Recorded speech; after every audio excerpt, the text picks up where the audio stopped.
বদরের যখন যুদ্ধ হয় রসুলের বয়স 54 বছর। কত? এই 54 বছর বয়স যখন রসুলের,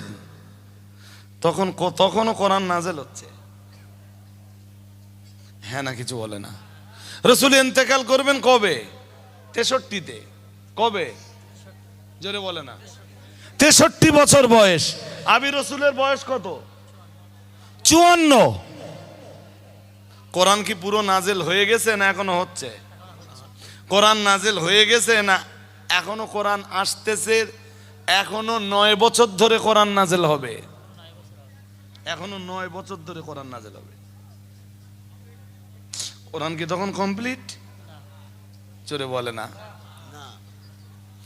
তো এইটা কি করে হতে পারে যে বদরের যুদ্ধে পুরো কোরআন শরীফ পুড়ে যায়? কোরআন তো নাজেলই কমপ্লিট হয়নি তখন। 2, একই পয়েন্টের দ্বিতীয় কথা, মুহাম্মদুর রাসূলুল্লাহ সাল্লাল্লাহু আলাইহি ওয়াসাল্লামের ইন্তেকালের পরে রসুলের জমানাতে, রসুল যখন ইন্তেকাল করলেন কোরআন তখনও একত্রিত হয়নি। হয়েছে কি? ওই যে খুতবা হয়, আপনারা জুমার দিন খুতবা শোনেন? শোনেন তো? সানি খুতবা মানে জুমার দিন 2টা খুতবা হয়। শেষ খুতবায় পড়া হয় দেখবেন, ওয়ালা জামিল কোরআন আমিরুল মুমিনিন সাইয়্যিদিনা উসমান ইবনে আফফান রাদিয়াল্লাহু তাআলা আন। মনে পড়ে কি? হ্যাঁ না যা বলবেন মোদ্দালকের মতো বলেন। জামিউল কোরআন মানে কি? যিনি কোরআন একত্রিত করেছিলেন।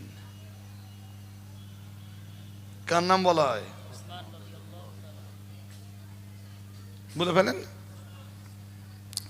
আল্লাহ পাকের নবী মুহাম্মদুর রাসূলুল্লাহ সাল্লাল্লাহু আলাইহি ওয়াসাল্লামের জামানায় কোরআন একত্রিত হয়নি।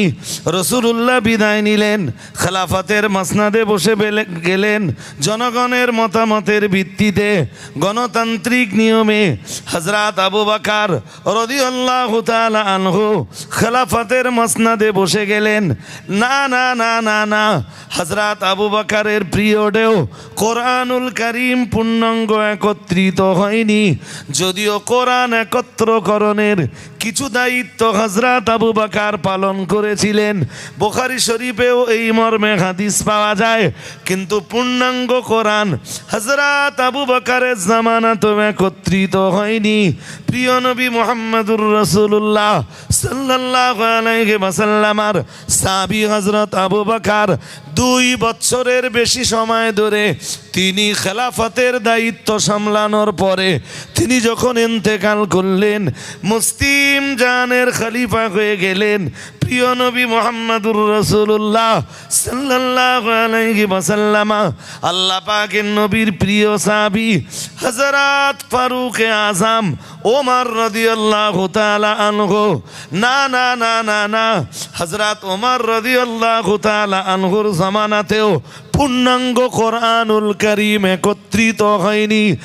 এরপরে হযরত ওমর রাদিয়াল্লাহু তাআলা আনহুর পিরিয়ড যখন শেষ হয়ে গেল, হযরত ওমর যখন শাহাদাত বরণ করলেন, আবারও গণতান্ত্রিক পদ্ধতিতে হযরত ওসমান গনি রাদিয়াল্লাহু তাআলা আনহু তিনি যখন খেলাফতের মাসনাদে বসে পড়লেন, হযরত ওসমান গনি রাদিয়াল্লাহু তাআলা আনহু তিনি ওয়ার্ল্ডের মুসলমানদের জন্যে তামাম কোরআনুল কারীমটা তিনি একত্রিত করে দিলেন।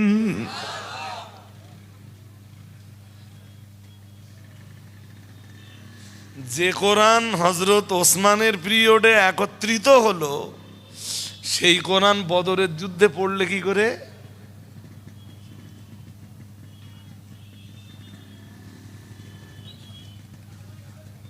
আমার কথা কিছু মাথায় যাচ্ছে? কোরআন একত্রিত হলো ওসমানের পিরিয়ডে এসে, হযরত ওসমানের জামানাতে এসে, হযরত ওসমানের খেলাফত কালে এসে। সেই কোরআন বদরের যুদ্ধে পুড়ে ছাই হয়ে গেল কেমনে? বদরের যুদ্ধের পরেও আমাদের নবী তো হায়াতে জিন্দেগিতে 9 বছর 27 জনে মিলে কোরআনকে বিকৃত করলো, অন্য কোরআন লিখলো, আর এই 9 বছরে রাসূলুল্লাহ তার কোনো প্রতিবাদ করলেন না। এটা কি হতে পারে? জোরে বলে না, এটা হতে পারে? এরপরে আমরা মুসলিমদের পক্ষ থেকে একটা চ্যালেঞ্জ তো দেবই। বিজেপির যেই বিধায়ক এইসব কথাবার্তাগুলো বলেছে তার এগেনস্টে আমরা তো একটা চ্যালেঞ্জ দেবই। আমি এখনো পর্যন্ত কোনো ব্যাড কমেন্টস করিনি, তো বাজে মন্তব্য করিনি, তো কোনো মজলিসেই করিনি, আর ওটা আমার অভ্যাসের পরিপন্থী। চ্যালেঞ্জ একটা আমরা দেই আজকে নাকি? হ্যাঁ না বলে না? হ্যাঁ, অনলাইন তো চলছে, ইউটিউব তো চলছে, কোনো না কোনো অ্যাঙ্গেলে যদি পৌঁছে যায় একটা চ্যালেঞ্জ দেই। চ্যালেঞ্জ আমার না, চ্যালেঞ্জটাও কার? জোরে বলতে হবে। সূরা বনী ইসরাঈল আমি শুরুতেই, এই ছেলে, এ বাবা বস বস বস, চ্যালেঞ্জটাও দিয়ে দেই আপনাদের না, তা শুধু একজনের জন্য দেব না, অল ওয়ার্ল্ডের মানুষের জন্য এই চ্যালেঞ্জটা ছুড়ে দিচ্ছি। যারা কোরআন বিদ্বেষী, যারা কোরআনকে বিশ্বাস করে না, আমার দিকে মন দেন। কয় পারা বলেছি? 15 পারা। কয় নম্বর আয়াত? 88 নম্বর, 88, কোটেশন নাম্বার 80। কি হয়েছে?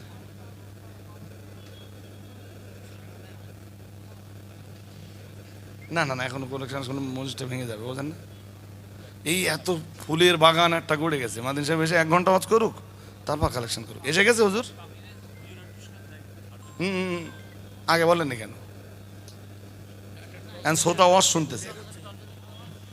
একটা ছোট্ট চ্যালেঞ্জ, কুল্লাইনি জিতামাতিল ইনসু ওয়াল জিন্নু আলা ইয়াতু বিমিথলি হাযাল কুরআন লা ইয়াতুনা বিমিথলিহি ওয়ালাউ কানা বা'দুহুম লিবা'দিন যাহিরা। মহান আল্লাহ জানিয়েছেন, লাইন ইজতামাতিল ইনসু ওয়াল জিন্নু, মহান আল্লাহ জানিয়েছেন তামাম দুনিয়ার মানুষ যদি একত্রিত হয়ে যায়, 27 না, 270 না, 2700 না, 27,000 না, 27 লক্ষ না, 27 কোটিও না। এখন মানুষের সংখ্যা পৃথিবীতে 27 কোটির বেশি তো? হ্যাঁ না বলে না? শুধু ভারতে কত আছে? 150 কোটি। হ্যাঁ না বলে না? 27 কোটির জন্য চ্যালেঞ্জ না, অল ওয়ার্ল্ডের মানুষের জন্য আল্লাহর পক্ষ থেকে একটা চ্যালেঞ্জ। চ্যালেঞ্জটা কি? আমার কোরআনে যদি তোদের সন্দেহ হয়, সন্দেহ কিসে? তো তোদের যদি মনে হয় যে কোরআন আমি নাজেল করিনি, মানুষে রচনা করেছে, তাহলে মানুষ একবার যেটা করে দ্বিতীয়বার সেইটা মানুষের জন্য সহজ না কঠিন? জোরে বলেন। মানুষের জন্য কোনো কাজ প্রথমবার সহজ না দ্বিতীয়বার সহজ? দ্বিতীয়বার। আর প্রথমবার? তা কোরআন যদি প্রথমবার 27 জনে লিখে থাকে, তাহলে এখন আরো সহজ। আপনি আর একবার দেখেন, ভেবে দেখেন, আজ থেকে 1500 বছর আগে লেখাপড়ার যা গতি ছিল, এখন একটু গতি, বিজ্ঞানের যে উন্নতি ছিল 1500 বছর পরে, বিজ্ঞানের গতি, জোরে বলেন, বিজ্ঞানের উন্নতি হয়েছে না অবনতি হয়েছে? শিক্ষার উন্নতি হয়েছে না অবনতি হয়েছে? হয়েছে তো। শিক্ষিত মানুষের সংখ্যা বেড়েছে না কমেছে? ইউনিভার্সিটি বেড়েছে না কমেছে? শিক্ষার হার বেড়েছে।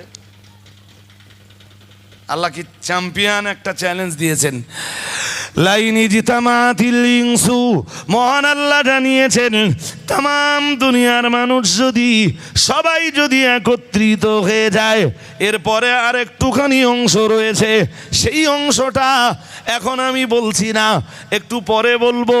মহান আল্লাহ জানিয়েছেন আলা ইয়াতু বিমিথলি হাদাল কোরআন, মহান আল্লাহ জানিয়েছেন তাম দুনিয়ার মানুষ যদি একত্রিত হয়ে যদি আর একটা কোরআন তৈরি করার চেষ্টা করে, দ্বিতীয় কোনো কোরআন তৈরি করার প্রচেষ্টা চালায়, আল্লাহ পাক রব্বুল আলামিন জানিয়েছেন তাম দুনিয়ার স্কলাররা, তাম দুনিয়ার সায়েন্টিস্টরা, তারা তাম দুনিয়ার রিসার্চার গবেষকরা, তাম দুনিয়ার এডুকেটেড পার্সনরা মিলে হাজারবার লক্ষবার কোটিবার চেষ্টা করলেও আমার কোরআনের মতো দ্বিতীয় কোনো কেতাব তারা রচনা করতে পারবে না।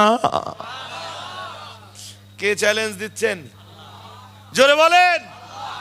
আল্লাহ বলতেছেন 27 জনে নয়, 270-এ নয়, 27 কোটিতে নয়, তাম পৃথিবীর যত মানুষ আছে সবাই যদি একত্রিত হয়ে যায়, আমার কোরআনের মতো দ্বিতীয় কোনো কেতাব তারা রচনা করতে, জোরে বলেন, পারবে না। লা ইয়াতুনা বিমিথলিহি ওয়ালাউ কানা বাদুহুম লিবাদিন যাহিরা, যদিও তারা একজন আর একজনকে সহায়তা করে, এরপরও পারবে না। কে চ্যালেঞ্জ দিচ্ছেন? আয়াতে আর একটা কথা আছে, আল্লাহ বলতেছেন দেখ চেষ্টা করে যদি পারিস, পারবি না। মানুষে মিলে তো পারবি না। আমি আর একটা জাতিকে যোগ করে দিচ্ছি, দেখ ওদের ডেকে নেওয়া হয় কি। বলতেছিলাম না একটুখানি অংশ বাদ দিয়ে অনুবাদ করেছি, সেই অনুবাদটা এবার করছি। তোরা মানুষেরা মিলে তো পারবি না, জেনদের ডেকে নে। কাদের? অনেক কাজ যখন বড্ড দুঃসাধ্য হয়ে যায়, মানুষে না পারলে সেটা জেনে পারে, যদিও অ্যাকচুয়াল জিনেদের চাইতে মানুষের শক্তি বেশি। সুবহানাল্লাহ কয় না? আর একটু মন খুলে, 7টা জেনে ধরেছে, একটা হুজুর যে সেই 7টা জেন তেলকে দিচ্ছে। হ্যাঁ না কিছু বলে না, আছে না নেই? জেন টেকতে পারতেছে। তাহলে কখনো কখনো জিনদের চাইতে মানুষের শক্তি, কখনো কখনো, সব সময়, আর কখনো কখনো মানুষের চাইতে জেনের শক্তি। আল্লাহ বলতেছেন একটা কাজ কর, তোরা মানুষেরা মিলে তো পারবি না, চেষ্টা করে দেখ, জেনদের ডেকেলে ওদের সহায়তা গ্রহণ কর, করে চেষ্টা কর আমার কোরআনের মতো কোনো দ্বিতীয় কেতাব বানাতে পারিস কি। আমার কোরআনের মতো একটা বই তোরা, আমার কোরআনের মতো আর একটা কেতাব তোরা রচনা করতে পারিস কিনা, ট্রাই করে দেখ। এরপরেই বলতেছে লা ইয়াতুনা বিমিথলিহি, তবে ফলাফলটা কি হবে শুনে নে, পারবি না। কি বলতেছেন? আরে জোরে বলে না, কি বলছেন? পারবি না। পারবি যখন না, তাহলে বিশ্বাস কর কোরআন আমি নাযিল করেছি। কি বলতেছেন? পারবি যখন না, তাহলে বিশ্বাস কর আমি নাযিল করেছি। আর যদি বলিস না এটা মানুষে তৈরি করেছে, তাহলে তোরা আর একটা তৈরি করে দেখা। আমার কথা কি বোঝা যাচ্ছে? হ্যাঁ, ওই যে বিজেপি বিধায়কে কথাটা বলেছে, ও একলা না, তামাম ভারতবর্ষের যত বিজেপির এমএলএ আছে সবগুলো যদি একত্রিত হয়ে চেষ্টা করে, তাও।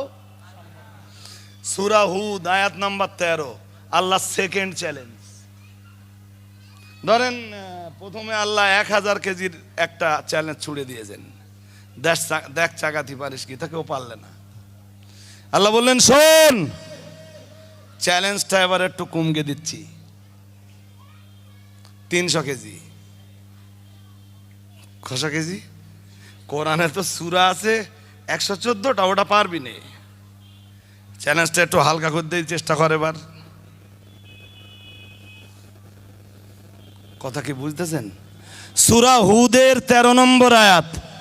আল্লাহ ওই আয়াতে বলতেছেন আম ইয়াকুলুনা ইফতারা। আমার লাল বাতি জ্বলে যাওয়ার মতো হচ্ছে বলো। আল্লাহ বলতেছেন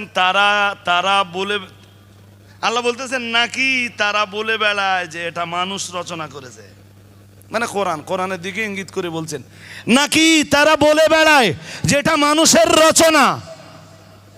আল্লাহ বলেন হে নবী, আপনি ওদেরকে বলে দেন যে তাদের ধারণা যদি হয় এটা মানুষের রচনা করা, এটা মানুষ তৈরি করেছে, এটা আল্লাহর কালাম না, এটা আল্লাহর পক্ষ থেকে নাযিল হয়নি। ফাতু বিআশরি সুওয়ারিম মিথলিহি। ও নবী তাদের বলে দেন পুরো কিতাব বানাতে হবে না, কোরআনের ভিতরে যেই ছোট ছোট সূরা আছে ওই রকম 10টা সূরা তারা তৈরি করে দেখাক। কয়টা? আগে ছিল কয়টা? 114টা। এখন আল্লাহ ওজন একটু কমে যাচ্ছে না? হ্যাঁ না বলে না, ওয়েট আরো মারতেছ বলো। আগে ছিল 114টা, আল্লাহ বললেন ও তো পারবি না, তা চেষ্টা কর যদি 10টা অন্তত পারিস। কটা? ধরে নেন ফিল থেকে নাচ। আজও পর্যন্ত সেই চ্যালেঞ্জ নেওয়ার মতো কেউ জোরে বলে না, হয়নি। কিয়ামত পর্যন্ত হবে যদি নরেন্দ্র মোদী চেষ্টা করে, যদি নরেন্দ্র মোদী ডোনাল্ডোরে ডেকে নেয় যে আমি একলা পেতিস নে 200 গায়ে, যদি সেই যেটা ইহুদি রাষ্ট্রে আছে ওর নাম কি, নেতাই না কি নাম, নেতাইটারে যদি ডেকে নেয় পারবে না? হ্যাঁ না কিছু বলে না। নেতাই কিচ্ছু খাটবে না, খাটবে? হ্যাঁ না বলেন, নেতাই কিছু খাটবে? আল্লাহ বলতেছেন ফাতু বিআশরি সুওয়ারিম মিথলিহি, পুরো কোরআন বানাতে হবে না, 10টা সূরা ওরা বানিয়ে দেখাক। চ্যালেঞ্জ নিয়েছিল কেউ? এদিকে হয়ে গেছে আমার। চ্যালেঞ্জ নিয়েছিল কেউ? এখন নিতে পারতেছে কেউ? কিয়ামতের আগে মনে হয় কেউ নেবে পারবে না। বেশ, কোরআনের লাস্ট চ্যালেঞ্জ। প্রথম ছিল কটা? 114টা। তারপরে কটা দিলেন? 10টা। লাস্ট আমার দিকে হুজুরের কাছ তো শুনবেন। লাস্ট চ্যালেঞ্জটা জেনে নেন। লাস্ট চ্যালেঞ্জ দিলেন আল্লাহ, ওয়াইন কুনতুম ফি রাইবিম মিম্মা নাযালনা আলা আবদিনা ফাতু বিসূরাতিম মিন মিথলিহি ওয়াদউ শুহাদাআকুম মিন দুনিল্লাহি ইন কুনতুম সাদিকিন। আল্লাহ বললেন 114টা না, 10টা না, তোমাদের যদি কোরআনে কোনো সন্দেহ হয়, 6666টা আয়াতের কোনো একটা আয়াতে যদি তোদের সন্দেহ হয়, ফাতু বিসূরাতিম মিন মিথলিহি, তাহলে আমার কোরআনের ছোট্ট একটা সূরার মতো সূরা তোরা তৈরি করে দেখা। পারবে? জোরে বলেন। পারবি যখন না, তাহলে বিশ্বাস কর কোরআন আমি নাযিল করেছি। এই চ্যালেঞ্জ আমার। জোরে বলে না। আল্লাহর সাথে মোকাবেলা করার ক্ষমতা যদি কারোর থাকে, চ্যালেঞ্জ সেই নেবে। মুফতি আব্দুল মাতিন সাহেব হুজুর এসেছেন, আমারও ব্যস্ততা রয়েছে, ত্রুটি বিচ্যুতির জন্য ক্ষমা চেয়ে আজকের ছোট্ট বক্তব্যের সমাপ্তি ঘটাচ্ছি। ওয়া আখিরু দাওয়ানা আনিল হামদুলিল্লাহি রাব্বিল আলামিন। আসসালামু আলাইকুম। নারায়ে তাকবীর, নারায়ে তাকবীর, সুবহানিয়া।